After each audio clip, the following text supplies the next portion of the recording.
Okay, as promised, doing a little update on my 46-gallon bow front, which I just planted up today.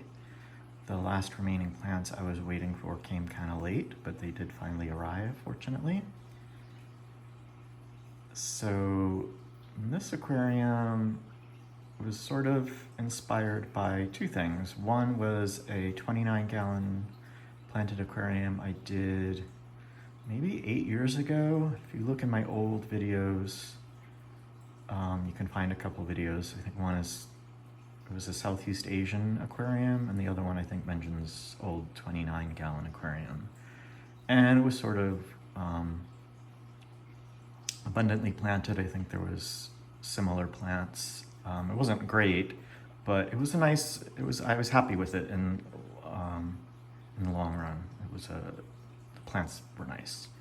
So that, and then another inspiration was a recent video by Ty Streetman, who has the website, or the YouTube channel and Instagram page, Biotopia. He just did a video a couple months ago called My Best Aquarium Yet, which you should definitely check out. I will try to remember to link it below. And he did this really just amazingly, abundantly planted, great aquarium, which I'm sure is bigger than this one. But that was sort of the idea I was going for. So the back of the aquarium is a mix of Cryptocoryne balansae, Cyperus helferi, and Cryptocoryne spiralis red. I did want Cryptocoryne spiralis tiger, but I forgot to order it. It was only available at Aquarium Plant Factory, and I placed my order for my other plants from them, left it off, and there was like no way to go back and add it without placing a whole new order, and their shipping is pretty expensive. So fortunately, Aquaforest had just the regular red version, so I ended up going with that. So that was kind of a bummer. But anyway, also in the back behind the driftwood, there is some Hygrophilla pinatifida, the cultivar UK, which I think maybe is a bit more red, I'm not sure. It was the only one of Hygrophilla pinatifida that was available.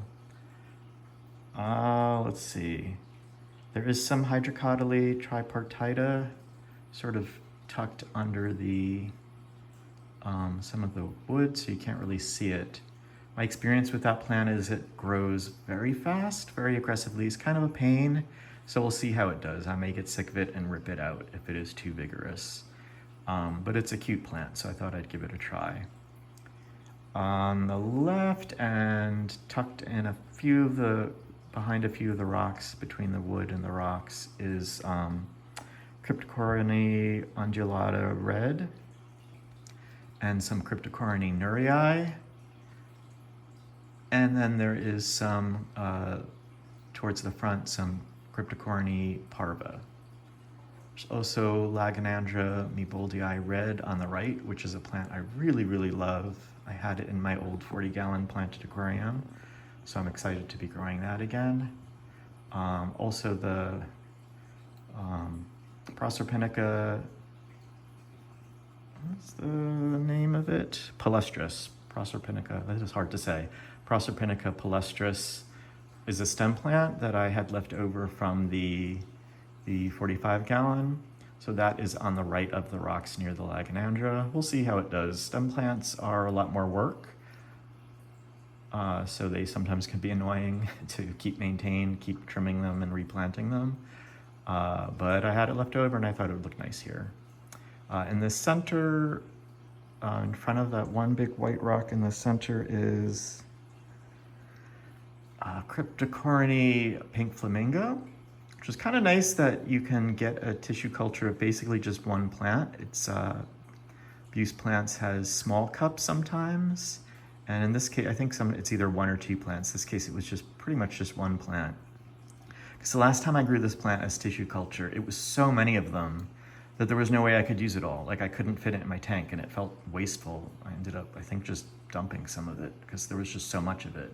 So I wanted it again, but I didn't want like, 20 of them. But yeah, fortunately they had this small cup And so there's just one plunked down there in the middle. And then there is also Eleocharis dwarf hairgrass, sort of across the front. I've not grown that before. Definitely a little bit tricky to plant. It looks a little bit like little hair plugs plunked across the front of the tank. So we'll see how that does. And I think that's everything. I would like to add some Bucephalandra and some moss maybe to the driftwood, but my experience with both of those has not been great. I think you shouldn't add them too early to aquariums. I think they need to be in aquariums that are a little bit more established, especially because the wood, just up until yesterday actually, had that sort of bacterial bloom going on it. It was really coated and sort of gunky, and it just vanished yesterday. But I didn't want to risk planting, placing any Bucephalandra on the wood and having that cause it to melt. So I'm just gonna hold off, maybe wait a month or so, probably, and see how things do. But yeah, I think that is everything. Hoping it all works out. Really like the crypts and the Cyperus in the back to just kind of create this really dense flowing forest. Oh, there's also some Sagittaria subulata, I think. Not a lot, there's just a few. I feel like that's gonna be like balansae where it can take over. So I used a few and decided not to use it all. But I do want this aquarium to be really full and lush and abundant. So that is the plan. I hope it doesn't get too out of control, because a lot of crypts are slow growing, but once they get going, they can sort of send runners out and send plants everywhere. And I know the Sagittaria is like that as well. So yeah, we'll see how it goes. So that is this plant for now. I'm thinking to sort of go with a barbs and maybe Grammy theme with this with fish ultimately, but I haven't completely decided yet. Give me suggestions if you want to. And I will, I'll see how I feel. I'll probably wait till the plants are grown in a bit before I add any fish, any livestock. So yeah, that is this 46-gallon bow front. And I'll back up and show you side by side the 45-gallon. So they are right next to each other.